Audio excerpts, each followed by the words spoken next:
को हिलाओ, thank you Jesus. ऊंची आवाज में थैंक यू जीसस, ऊंची आवाज में अपने होठों को खोलो। हर उस ब्लेसिंग को याद करो जो परमेश्वर ने हमें दी। उठाओ अपने हाथों को थैंक यू जीसस बोलते हुए। सारे गमानू, सारे गमानू, सारे गमानू, मेरा यीशु तेरे आप सवार हो फजल दे मेरे रू देना बंदिया यीशु नु पुकार। फजल दे ले ओ फजल दे ले रू देना बंदिया यीशु नु पुकार। अपने हाथों को हिलाओ, उसकी मर्सी, उसकी दया को याद करो। अपने पास्ट को याद करो, कितना डिफिकल्ट था वो, और आज की ब्लेसिंग्स को याद करो अपने हाथों को हिलाते हुए। सारे कमानू, सारे कमानू, सारे कमानू, सदा यीशु देगा आप सवार। फजर दे ले रू देना बंदिया यीशु नु पुकार। अपने हाथों को उठाओ, हम दोनों एक मन हो के इस चर्च को, इस कलीसिया को ब्लेस करते हैं। आपके घराने, आपके बच्चों समेत, फाइनेंस समेत, आपके शरीर समेत, सेहत समेत, in the mighty name of Jesus Christ हम आपको आशीषित करते हैं। अगर आमीन ऊंचा है तो ये आशीष आपके ऊपर ठहरी रही यीशु मसीह के सामर्थी नाम में। हम आपको ब्लेस करते हैं आपके एनिमीज के लिए कि वो आपके मित्र बने और जो ना बने वो शर्मिंदा हो, क्योंकि ऐसा ही बाइबल कहती है जो लोग परमेश्वर के एक डिवाइन डेस्टिनी के लिए बुलाए गए, बाइबल कहती है उनका कोई एनिमी कुछ बिगाड़ नहीं सकता। मैं आपको ब्लेस्ड घोषित करता हूं यीशु मसीह के नाम में, सेफ घोषित करता हूं यीशु मसीह के नाम में। आमीन ऊंचा तो ये आशीष आपकी है चर्च। आज जितना वचन आपने सुना 100 गुना फलों को आप लेके आए। अंधकार की शक्तियां इन वचनों को चुरा ना सके। प्रभु यीशु मसीह के पवित्र और सामर्थी नाम में हम मांगते हैं। भजन संहिता 37 उसकी 1 आयत में लिखा, कुकर्मियों के कारण मत कुड़। बोलो अपने पड़ोसी को, कुकर्मियों के कारण मत कुड़, बुरे काम करने वालों के कारण मत कुड़, कुटिल काम करने वालों के विषय डाह ना कर, क्योंकि वो घास के समान कट जाएंगे और हरी घास के समान मुरझा जाएंगे। यहोवा पर भरोसा रख, भला कर, देश में बसा रहे और सच्चाई में मन लगाए रहे। यहोवा को अपने सुख का मूल जान, वह तेरे मनोरथों को, तेरी इच्छाओं को पूरा करेगा। तारीफ करो जोर से। परमेश्वर ने वचन में कहा, जब तू ऐसा व्यक्ति देखे जो कुकर्मी हो पर उसके काम सफल हो रहे हों, उसके कारण मत कुड़। जब तू एक ऐसा व्यक्ति देखे जो व्यभिचारी हो पर फिर भी आशीष ले रहा हो, दुनियावी आशीषों में हो, उसके कारण मत कुड़। और परमेश्वर को उसके विषय में तू कंप्लेंट मत कर कि तू धर्मी है लेकिन संघर्ष कर रहा है और एक कुटिल कुकर्म करने वाला व्यक्ति ब्लेस्ड है।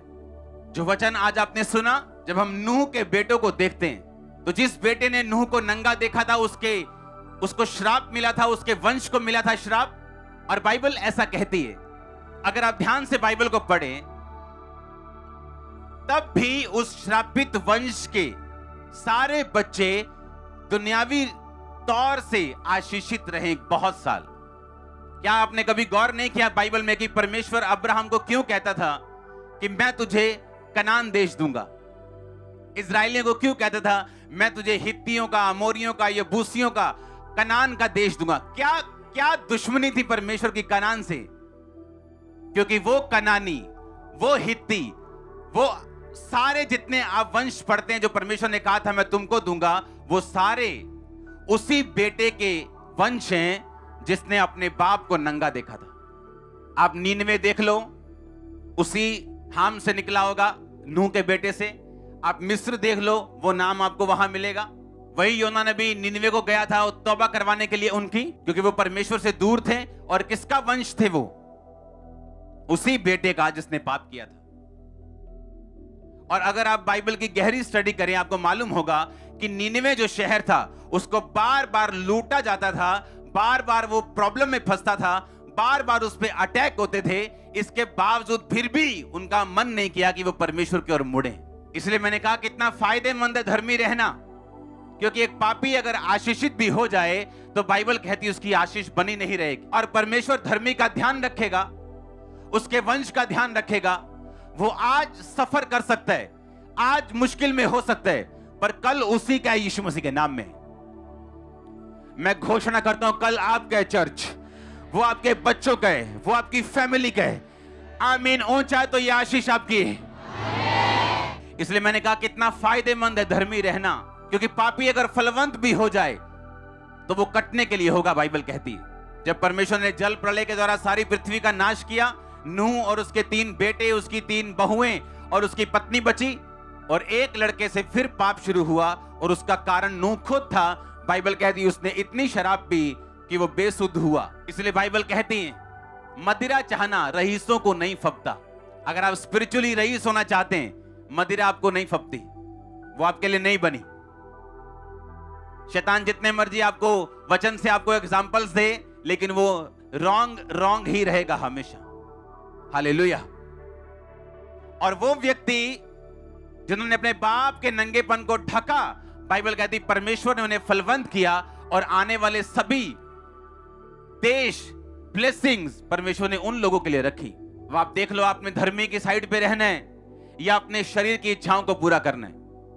अगर आप धर्म की साइड पे रहेंगे, यीशु मसीह की साइड पे रहेंगे, होली स्पिरिट की साइड पे रहेंगे, तो एंड में विक्ट्री आपकी होगी। शैतान आप पे कब्जा नहीं कर पाएगा। आमीन। छोटा है चर्च। आप मेरी बात को समझ रहे कि नहीं? एक पापी जितना मर्जी फलवंत क्यों ना हो जाए, इसका मतलब यह नहीं है कि परमेश्वर उसके साथ है। एक व्यक्ति पाप करने के 1 महीने बाद दुनियावी रूप से अगर आशीषित हो जाए, इसका मतलब यह नहीं है कि परमेश्वर ने उसके पाप को लीगल कर दिया या एक्सेप्ट कर लिया। आपने आज चूज करना है, चुनना है, आपने किस तरफ रहना है, परमेश्वर की तरफ, शरीर की तरफ, शैतान की तरफ, किसकी तरफ आप रहना चाहते हैं। अगर आप परमानेंट रहना चाहते हैं, ब्लेस्ड रहना चाहते हैं, स्ट्रांग रहना चाहते हैं, आपको परमेश्वर की तरफ रहना पड़ेगा। आपका शरीर मानेगा नहीं, वो आपको अपनी ओर लेके जाएगा, लेकिन उसके अलग नुकसान हैं।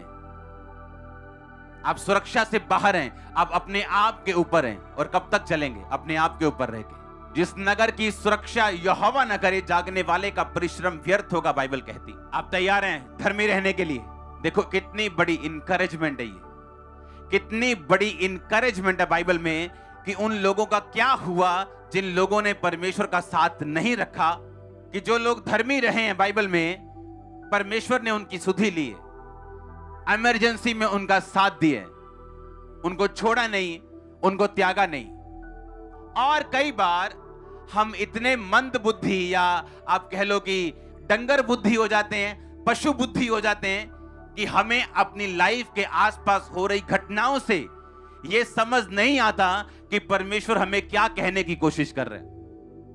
जब नीनवे पे अटैक होते थे और बार बार उनको लूटा जाता था, उन्होंने कभी यह कोशिश नहीं की है जानने की कि हम उस वंश से निकले हैं जिन पे परमेश्वर का श्राप है और हमको परमेश्वर की ओर मुड़ जाना चाहिए। लेकिन उन्हें लगता था कि ये नॉर्मल चीजें हैं, घर में सब तरह की मुश्किलें ये नॉर्मल है, सबके घर ऐसे ही, फाइनेंशियल ट्रबल सबके ऐसा ही है, बीमारियां घर में लमक रही हैं, टपक रही हैं, सबके घर ऐसा ही है। नहीं भाई, सबके घर ऐसा नहीं। हालेलुया। वो इतने सेंसिटिव नहीं थे, ये देख सकते कि हम पे अटैक क्यों हो रहे हैं, बार बार हमें इन अटैक्स के नीचे क्यों हैं, हमें बार बार क्यों लूटा जा रहा है, क्योंकि हम यहोवा से दूर हैं और उस वंश के बेटे और बेटियां हैं जो वंश परमेश्वर से दूर था और जिस पे परमेश्वर का श्राप था। इसलिए आज जब एक व्यक्ति मूर्ति पूजा घराने से निकलता है, बाइबल कहती है जो मूर्तियों को पूजेगा उस पे श्राप रहेंगे, क्योंकि वो ना बोल सकती ना सुन सकती, और तुम भी ऐसे ही हो जाओगे। लेकिन हम कभी भी इतने सेंसिटिव नहीं होते कि इतने ट्रबल हमारी फैमिली में क्यों है, क्योंकि परमेश्वर से हम दूर हैं और श्रापों के नीचे। और जब हम सेंसिटिव हो जाते हैं, अलर्ट हो जाते हैं और अपनी लाइफ के आसपास की घटनाओं से समझने लगते हैं कि परमेश्वर हमें किस दिशा की ओर लेके जाना चाहता है, तब आपका राइज, आपका ऊपर जाना तब शुरू होता है यीशु मसीह के नाम में। तब आपका फलवंत होना शुरू होता है, आगे बढ़ना शुरू होता है। आप उन बंधनों को तोड़ते हैं जो आपकी फैमिली में वंशों से आपके अंदर घुस चुकी हैं, वो चीजें समा चुकी हैं आपके अंदर, वो श्राप, वो बीमारियां, वो शैतान के कब्जे, आप उनसे निकलते हैं यीशु मसीह के नाम में। और मैं घोषणा करता हूं, आज जो व्यक्ति तौबा के मूड में आया और तौबा करके जाएगा, आप छूटेंगे और छुड़ाने वाले होंगे। मैं नहीं जानता ये आमीन किसका ऊंच है, लेकिन मैं एक बात जानता हूं कि जो सीरियस है आज, मैंने कहा आप छुड़ाने वाले होंगे और छूटेंगे भी यीशु मसीह के नाम में। आप छूटेंगे और छुड़ाने वाले भी होंगे। आमीन। ऊंचा तो ये बरकत आपकी है चर्च। हालेलुया। अब शैतान के पास बहाने है, अभी तू जवान है, उसके पास बहाने है, अभी तू बूढ़ा है, अभी तू अधेड़, उसके पास 500 तरह के बहाने। वो नहीं चाहता आप छूटें, वो नहीं चाहता आप सेंसिटिव हो, वो नहीं चाहता आप चीजों को रिकॉग्नाइज करें, पहचाने जो आपके आसपास हो रही। प्रॉब्लम नहीं, प्रॉब्लम यह है कि उसकी उत्पत्ति कहां से हुई। प्रॉब्लम गरीबी नहीं है, प्रॉब्लम यह है कि वो गरीबी कहां से पैदा हुई। अगर तो वो पैदा हुई है परमेश्वर की परीक्षा से, कि परमेश्वर 1 साल, 2 साल, 2.5 साल आपको उस फाइनेंशियल ट्रबल से निकालकर आपको मजबूत करना चाहता है और ब्लेस करना चाहता है, तो ये अलग बात है। लेकिन अगर उसकी उत्पत्ति आपके अपने पापों और श्रापों और उन चीजों के कारण हुई है जो बाइबल में मना की गई हैं, तो वो आपकी उन्नति के लिए नहीं, आपको डाउन करने के लिए और शर्मिंदा करने के लिए। और जब हम अपनी शर्मिंदगी को देखते हैं कि किस कारण ऐसा हुआ और उसको सुधारते हैं, आप सेंसिटिव हो जाते हैं और आपको मालूम होता है कि अगर ये परमेश्वर की ओर से मेरी लाइफ में ऐसा कोई गुनाह नहीं, कोई पाप नहीं, कोई ऐसा शेक नहीं है जो मेरी थैली में हो, तो आप निश्चिंत हो जाते हैं कि परमेश्वर मेरे साथ है और इसमें से वो भलाई को पैदा करेगा।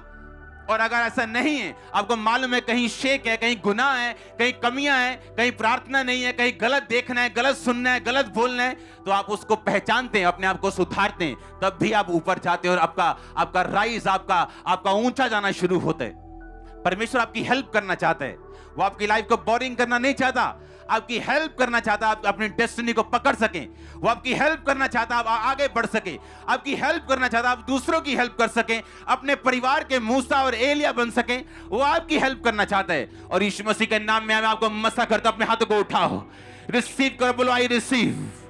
ऊंची आवाज में बोलो आई रिसीव, आई रिसीव बोलो ऊंची आवाज, 7 बार बोलो आई रिसीव। मैं ग्रहण करता हूं, ग्रहण करती हूं, बोलो ऊंची आवाज में आमीन। हालेलुया। वो आपकी हेल्प करना चाहता है, वो आपकी हेल्प करना चाहता है। आप इतने सेंसिटिव हो कि आपके आसपास जो हो रहा है आप उसको पहचान सकें, इसका रीजन क्या है।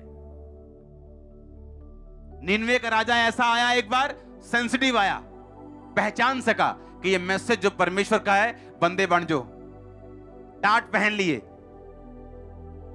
ड्राई फास्टिंग की, और परमेश्वर ने उनको मारने का विचार छोड़ दिया, क्योंकि बाइबल कहती है वो भला परमेश्वर है, करुणा करने वाला, विलंब से क्रोध करने वाला, जल्दी दया करने वाला, क्षमा करने वाला परमेश्वर है। मेरा विश्वास है कि आज आप परमेश्वर की ओर मुड़ेंगे, अपनी चीजों को सेट करेंगे, अव्यवस्थित लाइफ को व्यवस्थित करेंगे और उस चीजों को देखेंगे जो आपने कभी इमेजिन भी नहीं की। मैं आपकी लाइफ में वो ब्लेसिंग्स देखना चाहता हूं जो आपने इमेजिन भी नहीं की। आपकी लाइफ में वो राइज, वो अपलिफ्टिंग देखना चाहता हूं, वो ऊंचाई देखना चाहता हूं मैं आपकी लाइफ में जो आपने इमेजिन नहीं की। ये परमेश्वर का प्लान है। आप जानते हैं आप यहां दूध पीने नहीं आए, आप वचन का मीट खाने के लिए आए। हालेलुया। मैं आपको वो वर्ड दे रहा हूं, अगर आप इसे एक्सेप्ट करेंगे, आप इन छोटी छोटी प्रार्थनाओं से फ्री हो जाएंगे, क्योंकि वो चीजें अपने आप आपकी लाइफ में एंटर करने लगेंगी। आपको मजा आने लगेगा क्रिश्चियन लाइफ में, आपको इसका टेस्ट आने लगेगा इस धर्मी लाइफ का, कि इसका मतलब, इसका मकसद और इसका रिजल्ट आपकी लाइफ में क्या है। अगर आप इस पे चल पड़े तो अपने बच्चों को श्राप मत दे के जाओ, अपने गुनाहों का बोझ मत दे के जाओ, उनको धर्मी जीवन दे के जाओ। आप उनको 1 पैग देंगे, वो 10 पैग लगाने वाले होंगे। आप उनको आधा घंटा 1 घंटा प्रार्थना वाले दिखाएंगे अपने आप को, वो 2.5 घंटे वाले होंगे, 4 घंटे वाले, 6 घंटे वाले होंगे। आपके पास्टर को क्या फायदा अगर आप धर्मी जीवन जिएंगे, या परमेश्वर को क्या फायदा अगर आप धर्मी जीवन जिएंगे। यह आपका फायदा है, यह आप ही का फायदा है। बोलो तेरा फायदा अपने पड़ोसी को, बोलो मेरा फायदा है। पड़ोसी को बोलो मेरा फायदा है, ये तेरा फायदा है, ये मेरा फायदा है। आमीन। और यही परमेश्वर चाहता आप प्रॉफिट में रहे।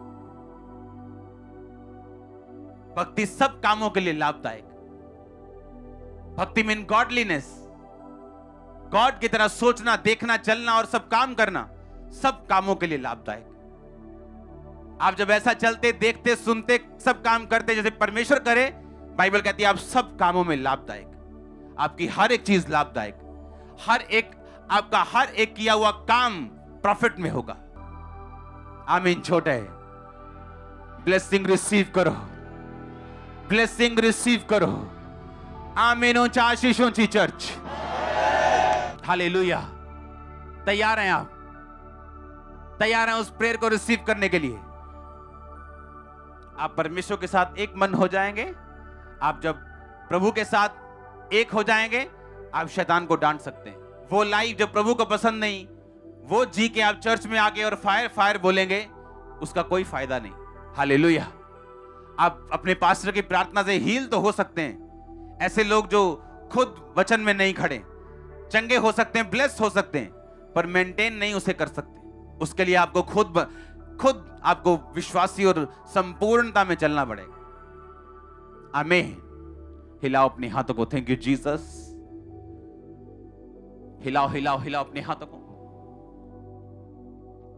संपूर्णता में, विश्वास में, वचन पे, पवित्रताई पे चलने के लिए प्रभु से वायदा करो। अपने हाथों को उठा के, अपने हाथों को उठा के बोलो, परमेश्वर मुझे छुड़ा। फिर से बोलो, हर पाप से, अधार्मिकता से, गुनाहों से, हर उस सामर्थ को, पाप की ताकत को तोड़ दे खुदावंद। वो टूट जाए। बोलो बोलो बोलो, तोड़ो उससे पाप की सामर्थ को। बोलो वो टूट जाए यीशु मसीह के नाम में। अपनी लाइफ से पाप की ताकत को तोड़ो ताकि आप फ्री होकर खुदावंद के पीछे भाग सके। प्रभु यीशु मसीह के पवित्र सामर्थी नाम में हम मांगते हैं।